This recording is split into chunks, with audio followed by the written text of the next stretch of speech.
ka takhalusidii boqorba boqorka uu ka soo horjeedo iyo addoonsigii ay dhiigyacabiintii Vikingsku dadka Yurubiyaanka ah iyo caasimadda Dublin kaga dhigeen xarunta ugu weyn ee lagu kala iibsado dadka nool. Qaabkii naxdinta badnaa ee boqorradii waaweynaa ee Ingiriiska iyo ciidamadoodu u burbureen misna dagaalkii u sii wadeen ilaa ciidankii Vikingska koodii ugu dambeeyay laga sifeeyo dhulkani. Ku dhowaad 3 qarni, wadamada England, Scotland iyo Ireland waxay dhibanayaal joogta u ahaayeen dhiigyacabiintii Scandinavian-ka. Vikingsku wadamadan dadkooda iyo hantida dhex taalla marka la isku daro waxay u arkayeen abaalmarin ay iyagu si gooniya u leeyihiin. Markan dhulalkan England, Scotland iyo Ireland waxaa ku hirdamaya 2 kooxood.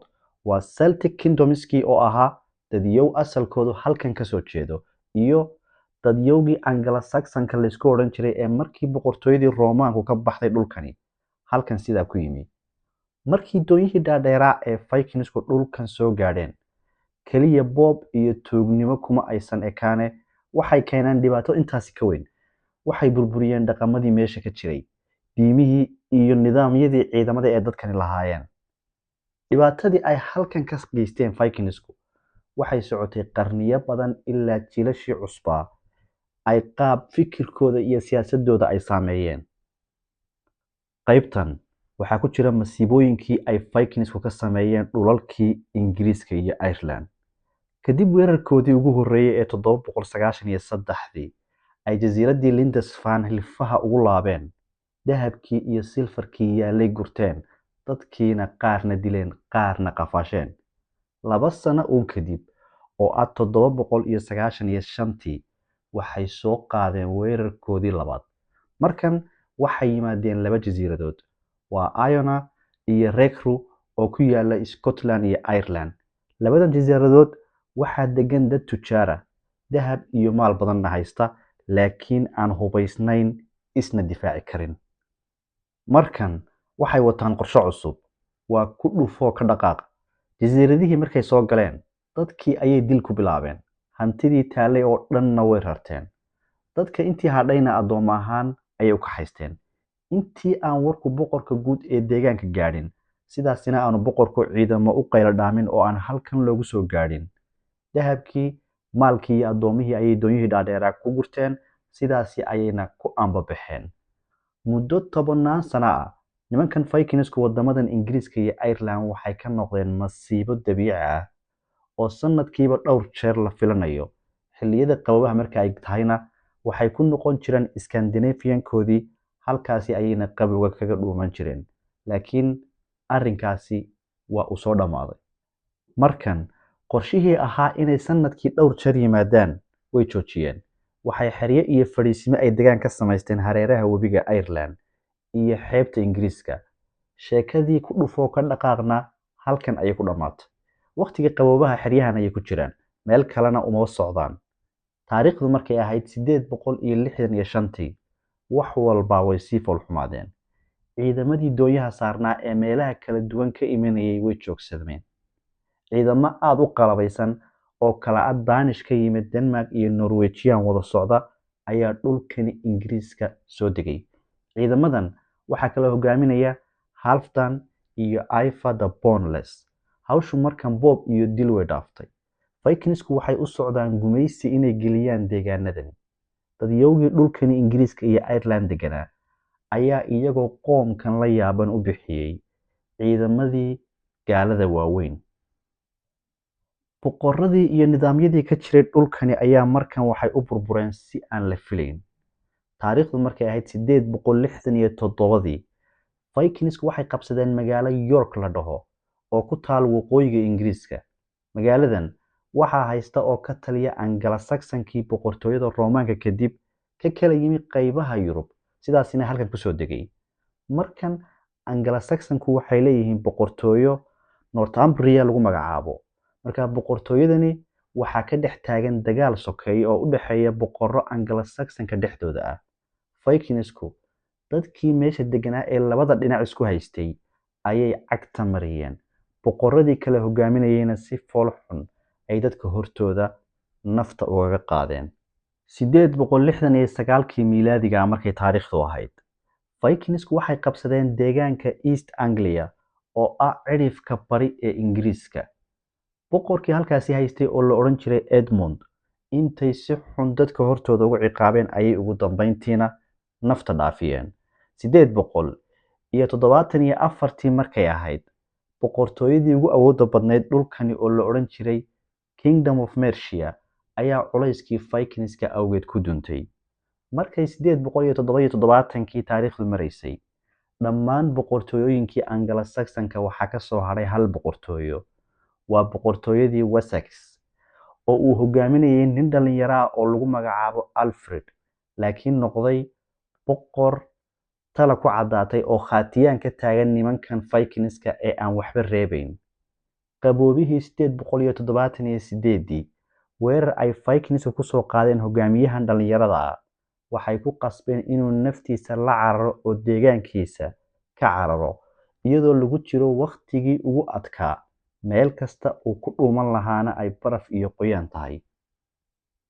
Boqor Alfred, isagoo ku dhuumanaya kaymaha qabowga iyo barafka badan ayuu isku dubariday ciidankiisii la jebiyey wixii ka hadhay. Qayladhaan ayuu u dirsaday dadkii Anglo-Saxonka ahaa intii awood haysay. Isagoo ciidan isku dubaridan wata ayuu sanadkii 878 miilaadiga dagaal kaga horyimay ciidankii Vikingska oo uu hogaaminayay Guthrum. Dagaal saacado badan qaatay boqorkii da'da yaraa ee Alfred ayaa ciidankii Vikingska si aan la filayn uga adkaaday, guul ballaadhanna ka gaadhay dagaalkii. Boqor Alfred markuu guul ballaadhan gaadhay, isaga iyo ciidankii Vikingska oo awood badan leh weli waxay gaadheen heshiis dhexdhexaad ah. Vikingska hogaamiyahoodii Guthrum, maadaama markii hore isaga iyo ciidankiisu aanay diin haysan, wuxuu oggolaaday inuu diinta Kiristaanka qaato, sidaasina ayaa lagu baptise gareeyay. Labada dhinac waxay ku heshiiyeen in dhulka Ingiriiska ay kala qaybsadaan. Vikingsku waxay qaateen oo xukunkiisa la wareegeen qaybaha waqooyiga iyo bariga Ingiriiska. Boqorkii da'da yaraa ee Alfredna wuxuu qaatay oo xukunkiisu xaqiijiyay qaybtii koonfurta iyo galbeedka Ingiriiska.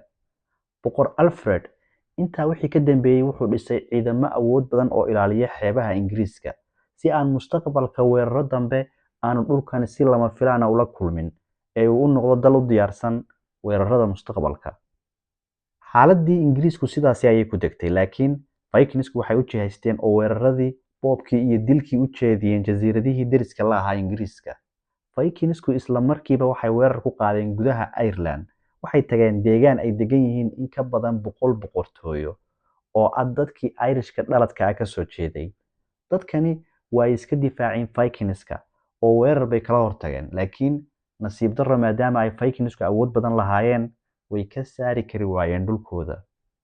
Vikingsku waxay xarun ciidamadoodii doonyuhu degaan ka samaysteen qarka webiga Liffey. Waa goobta mustaqbalka markay ballaaratay noqotay magaalada Dublin, isuna beddeshay caasimadda dalka Ireland. Vikingsku deegaankoodan ay samaysteen ee Dublin waxay ka dhigeen xaruntii guud ee ganacsigooda iyo suuqii addoomaha ee galbeedka Yurub. Intii Vikingsku joogeen gudaha Ireland, dhibaato weyn ayaa haystay dadkii Irishka ahaa ee dalkan deganaa. Waxay u kala qaybsanaayeen boqortooyooyin yaryar oo iska soo horjeeda, iyaguna markaasi dhexdooda dagaal la isla galaa. Boqorradani ciidanka Vikingska cadow shisheeye umaysan arkayn, maadaama ay iyagu isku mashquulsanaayeen. Qaarkood ayaa ciidamada Vikingska heshiis la galay si ay kuwa kale uga adkaadaan. Ciidamadii Vikingskuna qorshahooda ayay hoosta ka wateen, waxayna rabeen inay dalkani oo dhan gacanta ku dhigaan. Ciidamadii Vikingsku magaaladoodii Dublin waxay ka samaysteen awood ballaadhan, waxayna saameyn weyn ku yeesheen siyaasaddii Ireland. Laakiin saameyntoodii iyo hamigoodii ahaa inay dalkani qabsadaan waxay soo afjarantay 1014 markay ahayd taariikhda miilaadiga ah. Waa markuu dhacay dagaalkii Clontarf. Boqorkii ugu sarreeyay boqorrada Irishka, Brian Boru. Brian wuxuu ahaa nin da'a, laakiin aragti fog leh. Boqorkani wuxuu ciidamadiisii ku soo jeediyay xaruntii Dublin ee ay deganaayeen ciidamadii Vikingsku. Boqorkani wuxuu aaminsanaa in la sameeyo hal boqortooyo oo Ireland oo dhan iyadu ka talisa. Dagaal ballaadhan ayuu la galay Vikingska. Maadaama uu nin weyn ahaa, isagu dagaalka kuma jirin, laakiin go'aanka iyo qorshaha ayuu lahaa. Intii uu dagaalku socday ayaa ciidamadii Vikingsku ugu yimaadeen teendhadii uu deganaa. Halkaasi ayayna ku dileen, laakiin dagaalkii waxaa ku gacan sarreeyay ciidankii boqor Brian, sidaasina waxaa ku wiiqantay awooddii iyo rajadii Vikingsku ay ku rabeen inay dalkani Ireland ku qabsadaan. Dhinaca Scotland, Vikingsku waxay qabsadeen jasiirado badan oo waqooyiga iyo galbeedka Scotland ah, taasoo sababtay dadkii deganaa halkani ee ay kala xukumayeen boqorada kala duwan ee iska soo horjeeday inay u midoobaan sidii ay isaga celin lahaayeen Vikingska. Midowgii boqoradani waxaa ka dhashay inay samaystaan boqortooyo ay wada leeyihiin. Waa boqortooyadii Alba oo isu beddeshay noqotayna Scotland la yaqaano maanta. Vikingsku intii ay joogeen Ireland iyo Scotland, wax badan ayay beddeleen. Saameyntoodii ayaa ilaa maanta ka jirta dhulkaas. Laakiin dhinaca kale, dadyowgii Ireland iyo Scotland waxay dagaaladii Vikingska ka dhaxleen isku duubni ay cid kasta oo soo weerarta ay meel uga soo wada jeestaan. Qarnigii 10aad, taariikhda miilaadiga markay ahayd 937, boqorkii reer Ireland ee Alfred ee dhalinyarada ahaa wiil uu dhalay, oo markan ah boqor ciidan xoog badan wata, ayaa dagaal kaga hor yimi Vikingskii deganaa Dublin iyo horgalladii ay wateen. Boqorkani waa uu ka adkaaday Vikingskii, waxaana guushani ka dhashay hal boqor oo mideeyay awooddii iyo xukunkii dhulkii Ingiriiska. Si kastoo hirdan iyo dagaallo waaweyn uga dhaceen dhulweynaha Ingiriiska, barwaaqada taalay dhulkani ayaa ahayd mid madaxdii Scandinavian-ka iyo Vikingsku ay ka samri waayeen. Burburkii ugu darnaa ee Vikingsku dhulkan Ingiriiska kaga dabar go'i lahaayeen wuxuu dhacay sanadkii 1066 miilaadiga ah, markaasi oo boqor Norwegian oo lagu magacaabo Hardrada. Boqorkani oo loo yaqaanay Vikingkii ugu dambeeyay ayaa si surprise ku qabsaday waqooyiga England, isagoo raba inuu boqortooyada oo dhan gacan ku dhigo. Laakiin arrinkaasi waxaa ka hor yimi King Harold Godwinson oo ahaa boqor Ingiriis ah. Waxay iskaga hor yimaadeen dagaalkii Stamford Bridge. Ciidamada boqorkan Ingiriiska ah waxay qabsadeen boqorkii Vikingka ee Norwegian-ka ahaa iyo ciidankiisii. Boqorkii Norwegian-ka ahaa dhuunta ayaa waran laga geliyay, sidaasi ayuuna ku nafbaxay. Boqorkii markuu dhintay, ciidankiisiina cagtaa la mariyay dhammaantood iyadoon cidina ka baxsan. Ciidamadii Vikingska waa laga ciribtiray dhulka jasiiradda Ingiriiska iyo Ireland. Doonyihii dhaadheeraa ee maska Dragonka afka uga ekaana way ka caageen xeebaha waddamadani. Laakiin dadyowgii Vikingska saameyntoodii weli waa mid ka jirta dhulkani, gaar ahaan magaalada Dublin oo ah caasimadda dalkani, oo ay iyagu asaaskeeda lahaayeen. Waxaa ka jira dalkani kumanaan kelmadood oo English ama luqadda ay ku hadlaan dadka Irishka ah oo dhammaantood u dhammaada ama lagu dhawaaqo qaabka ama luqaddii Vikingska. Haddii aad ilaa halkan la soo gaadhay, muuqaalka like ka ilaawin, sidoo kale channelka subscribe saar si aad u hesho qaybta xigta.